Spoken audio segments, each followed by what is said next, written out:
Mike, are we good? Should be good right there. Okay, how y'all doing today? Good. Appreciate y'all taking the time to come on out. Good practice today. A lot of life lessons to be learned, but when it's all said and done with, we'll keep chopping this wood and making sure that we're doing it the right way. With that said, I'm all ears. So what's kind of your assessment in the first couple of days of how the offense is going with the installs and things like that? You know what? Everything is going good so far. Obviously, you know how spring ball goes. It's just like whether you're at the next level or at this level. You have good days. You know, the defense comes back and has a good day as well. And what that does, it creates balance. Obviously, our guys got to learn how to put consistent behavior on tape. They're working. The effort has been good. We just need to learn how to detail the details. But when it's all said and done with, it's a great learning opportunity, you know, for us as a coaching staff, but also as players as well. What have you seen early on from quarterback Ethan Garbers? You know what? Ethan's doing a heck of a job. We got a lot of competition in that room. Coach Ted White's doing a heck of a job with those guys, teaching them the system. There's been some good, there's been some bad, there's been some ugly from all of them. But like I said, it's still early. You know, I'm not expecting us to come out and set the world on fire. What I want us to do is just to continue, first and foremost, learn how to put consistent behavior on tape. Once we learn how to put consistent behavior on tape, the rest of everything will take care of itself. But when it's all said and done with, these guys are doing a great job of accepting the challenge. Coach Ted's doing a great job of coaching them up. Now we just got to continue growing with the process. Is your approach with college players have to be different than NFL? I mean, maybe, you know, a little bit slower or, you know, just because, you know, they're at a lower level? I think I think you just need to teach and coach. Teaching and coaching does not change. You still have to do a great job of over-communicating clarity. You got to make sure that you're reaching your guys in the room. It's never easy, regardless of whether it's the pro, it's college or high school, because everybody accepts or retains information differently. You just got to learn how that particular player or that particular person processes information. But that's our job as position coaches and coordinators to figure that out. And when it's all said and done with, we just got to make sure we're putting the right people in the right place to be successful. And 3 days into this is not an opportunity to say, well, he can play and he can't play. Nah, you want to have your full body of work for all of spring ball just to truly get an assessment of what the young men can do or not. How does it feel to be back at UCLA after 20-ish years? You know, it feels pretty damn good. I should say that. I mean, everybody thinks it's misery out here with this weather. It's cloudy and it's windy. It feels great. You guys have no idea. I mean, it's beautiful. I mean, look at this facility. This facility wasn't here. I remember once upon a time, this used to be the old coach and running back room here, you know? So there's tons of things that have changed. Coach Foster's doing a hell of a job. I'm glad he considered me. It feels good to be back home. I got family all over the place. Like I said, the sun is starting to come out right now. It's peeking through, and you can't pick a better place to be, you know, than UCLA. I mean, it's beautiful. And the last time you were here, you had the title of recruiting coordinator, and obviously a lot's changed in the landscape of college football on that side. What do you think of just how college football's changed in the recruiting aspect? Well, first of all, recruiting is still the same. That hasn't changed. You got to have relationships built. You still got to do an effective job of communicating with the people and connecting with the people that you want. Now, obviously, there's a lot of different things that have changed with the NIL. And I'll tell you like this, honestly, I don't know very much about it because that's a head coach's question. But one thing I do know is this: you always want to identify the best players. You want to identify the best people who wants to be the best student athlete and wants to come out here and pursue a degree.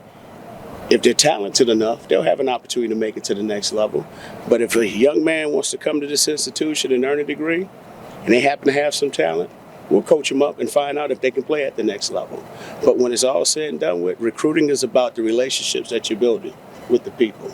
What made you want to come back to college when Deshaun presented the opportunity? You know what? It was a very unique situation because I was still weighing through a number of decisions, and when Deshaun had reached out, I thought it was pretty neat. You know, obviously it's first of all it's UCLA. Second of all, I remember watching Deshaun play not only as a player here, but when he came out of high school, out there in it's Tustin. I was about to say out there in Fontana, but that's a damn shame. He would not have liked Yeah, it. but playing at Tustin, right? But we've always had a relationship, and I thought it was unique for him to give me a call and for him to get hired. I had told him congratulations, and I told him, listen, I said right now, just be patient. I got to wait through a few things, but we don't have this opportunity to work together like this and help each other. And so I thought that was huge that he would want me to come out, and I just wanted to jump on the opportunity and come and help Deshaun build the program up to what he wants his vision to be. Eric, you'd said in an email when you got appointed that sorry, You're good. Go on. that you weren't fired in Washington. Did Dan offer you a job, or what were some of the other opportunities you were weighing? Here's what I'm gonna say is this: I'm here coaching at UCLA. All that other stuff, you could go talk to the Commanders. Okay, I'll leave it just like that. What kind of a relationship do you want to have with the players? I mean, it seems like you're pretty firm with them out there, but you've mentioned like teaching a few times. Well, you always want to develop personal relationships with guys because I've had a relationship now with Maurice Jones-Drew, Chris Horton, Dennis Keys, Matthew Slater, Mercedes Lewis. Matt Moore. So those personal connections that you make with the people are very important. And you hear me keep referring to them as people because they're young men. All right. And I think sometimes we lose sight of that. All right. It's always important to connect with the people that you want to work with because this isn't just about football. All right. It's about helping young men to improve themselves, to grow in this world and learn how to be successful off the field as well as being successful on the field. So it's all about developing the personal relationships and allowing those relationships to just grow over time. Because, yes, I understand they do want to play football. Everybody has a dream of playing in the league. But my job is to make sure that these kids are going to understand that at some point in time, that itinerary is going to be taken away from you, and you're no longer going to be required to step out on that field.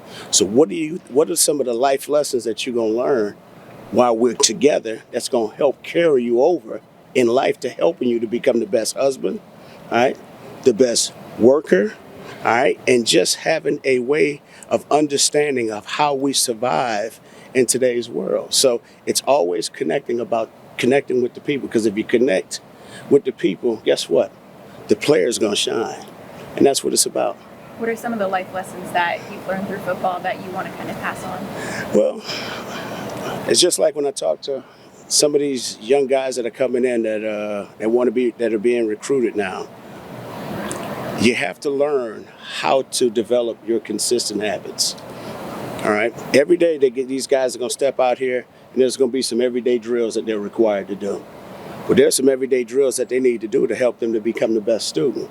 If they can apply that same work ethic that they have on the field, all right, at home and in the classroom, guess what?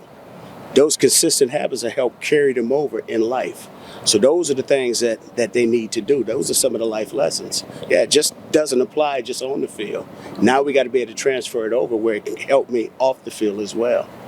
How much did you lobby for Coach Castillo to come, and what does he bring as well? You know, Coach Castillo brings a great deal of experience. He's a heck of a coach. He's a great man. I've known Coach Castillo since 1999 when I played with the Philadelphia Eagles. He's been a huge mentor in my life for a number of years. And he's a guy that I know he's going to work to get the very best out of those young men that he's working with. And you know what? I don't think I had to lobby very, very hard, because when the opportunity came about, he was wearing me out. But I'm happy to be having this. I'm happy to have this opportunity to work with Coach Juan, because, like I said, it's always about the personal relationships that you make along the way, because you're going to see the same people going up as you do going down. And I established a relationship with him as a player when I played with the Philadelphia Eagles when he was the O-line coach. And we've always remained in contact. I did the internship with the Philadelphia Eagles in 2004 and 2005 when he was still the O-line coach. And obviously just having that connection with him and then having that opportunity to work with Coach Reed, the bond has been there. And you always want to work with good people. And that's another thing. You learn in this profession. It ain't necessarily where you work. UCLA is a special place. But more importantly, the people that you work with. Let's talk a little bit about the offense. What do you want it to look like? What will be working well if it's going as planned? So, first of all, I want to be on an offense that's diverse. We do want to run it, obviously. I do want to throw it. We just want to make sure that we can come out here and efficiently and effectively move the ball up and down the field. My job right now, and it's a tough question to answer right now, not that it's tough, I just want to see who can do what. All of this right now is about an evaluation. And obviously it wasn't our best day. But I want to see how guys handle things when things ain't going well. That's a part of the evaluation, okay? Who can be resilient enough to overcome the adversity and find a way to pull everybody together, making sure that we can find a way to have the success that we need to have in order to achieve the goals that we want to achieve. So the biggest thing right now is just making sure that as a new staff, that we're evaluating everybody and making sure we know exactly what they can do. Because now it's going to give us a better understanding of their strengths and their weaknesses, things that we can work on and things that, hey, we know we can continue moving forward with as far as the installs and what we're going to do with the offense moving forward. How much of the offense do you want to have installed by the end of spring? I mean, not very much. I mean, I shouldn't say not very much. You want to give them a good chunk because you want to challenge them, okay? But on top of that, you got to know when to challenge them and know when to pull back. And so right now, we'll install twice a week. And then that third practice throughout the course of the week will be just a review of those 2 installs. So those installs, you know, they won't add up like they do in the league. Yeah, that's right. Yes, sir. You Not go. to get too into the weeds, but how different is the terminology? Do you pay attention to the terminology that Chip used at all, and like how different or similar your stuff is in terms of how you're installing it? No, you know what? You I know some of these guys are used to a different terminology. So one thing, and I know when you're as a player, when you're going through that, you're trying to apply things. Right. Well, one thing you want guys to do is to learn the language that you're speaking, because now I want those words to start triggering pictures in their head. So, like I said, right now it's always going to be tough because every day is a brand new day. That's why you got to watch the number of installs you have. On top of that, the volume. But like I said, Tuesday we had a better practice because of the installs that they have known for the past few weeks. So now we added a few new wrinkles where everybody was a little hesitant to go out and do what they were supposed to do. But that's okay. That's a part of the learning process. Now we just need to figure out how to play faster, but also too making sure that we're digesting it and spending the time together working on it so we can come out here and do what needs to be done. In terms of evaluation, what's it been like working with Ethan Garbers? You know what? It's been good. You know, all of those guys are doing a heck of a job. I've been very, very impressed with that room. I got some good young men in that room, and they're very, very competitive. And the only thing they want to do is they want to digest as much information. And then, they, you know, obviously with all the film that we have, everybody wants to ask about Pat and Sam and all the number of players that I've had an opportunity to work with. So it's been, they got a good group of young men, and they're doing a heck of a job, you know, under the circumstance. They're doing a heck of a job. Just a couple more, guys. Yeah. You work with Dalen at Kansas City, and he went back to Dalen McCutcheon.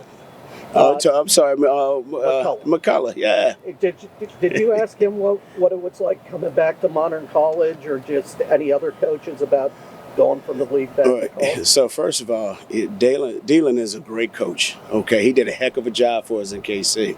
So he had these 3 young men that were growing up, and they're all pretty damn good college football players. So we knew at some point in time he was probably going to leave us. But Dalen's doing a heck of a job, and I have no problems coaching at either level, because when it's all said and done with, teaching is teaching and coaching is coaching. All right. And if you have good personal skills, guess what? The recruiting takes care of itself. And so why not have this opportunity to share all my experiences to help young men and to help young people? So Dylan was a great example, but I also know why Dylan went back, because it gave him an opportunity to keep up with those young grown men that he was raising, because at that time he had 3 of them that were coming out of high school that were pretty damn good. How big of a role does the fullback play in your offense? You know what? We're going to find one, and we're going to make sure that he can play a huge role when needed. Yes. You know, I want to basically have a fullback. I think if you have a fullback, it helps you in a number of ways, because we ask those guys to do a number of things, whether it's blocking for a halfback, whether it's participating in the pass game, or even taking some of the stress off the tight end. So, you know, I think that position is not something that is lost, but something that is very, very valuable. And you'll notice around the league now, teams are starting to discover that fullbacks are more of a priority than not. And we saw you talking to T.J. Harden quite a bit that first practice. What are your just general thoughts on what he brings as a player? Toughness. Kid's a good kid. I mean, he works at it. It's important to him. I like everything that he's put on tape. You know, he's a quiet kid. I want him to be a little bit more outspoken, if anything. But he's not a kid that has many words. He allows his actions to speak. But I've enjoyed watching him. It's been fun, and he's a leader by example, and I'm impressed with what I've seen so far. Who's the last one over here? Just how much leeway do you have in designing this offense? Like, what are the conversations with Deshaun like? You know what? They're always open. Anytime we're putting something in, I always want him to feel a part of it, because I'm going to give everything to him, and I want him to say, hey, you know what? If he likes it or if he doesn't. So it's all inclusive, and when it's all said and done with, it's our offense. It's not just anything that I've designed. Yes, I got tons of ideas. I got a ton of plays, but I want this to be ours. We're a new coaching staff, so we have to build it together.